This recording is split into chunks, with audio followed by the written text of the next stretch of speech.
Земля отцов, с чего, скажи, начать? С чего начать, опять скрываю рану. Душа от боли устает кричать, но не могу молчать я и не стану. Мой отчий край уже в который раз в твоем пути по огненному кругу.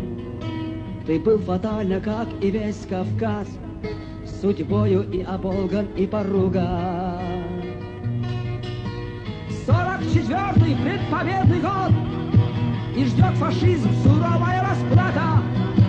А здесь в горах детей и стариков поставили под дуло автоматов.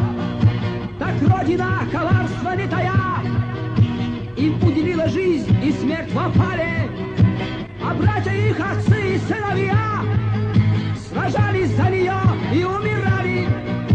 13 долгих лет мы шли во тьму по выжженным и вымершим дорогам, и выжили наперекор всему, и обрели себя по воле Бога.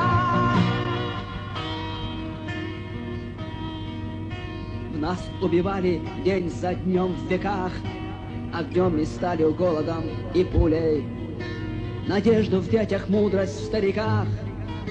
Но мы из ада этого вернулись, потому что проросли сквозь глыбы бед, как травы через камень, и сохранили для родной земли любовь, мятежный дух и сердце пламень.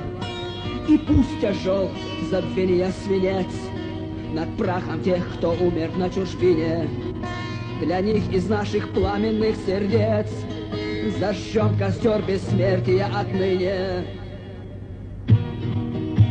И этой горькой памяти верны крепить отчизну будем год от года. И помнить это мы всегда должны, уж слишком стоит дорого свобода.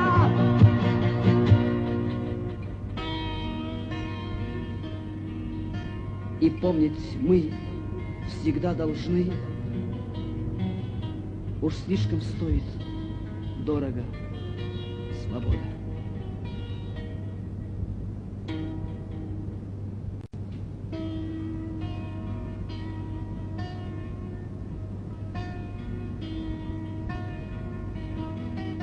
Земля отцов, с чего, скажи, начать? С чего начать, опять скрываю рану.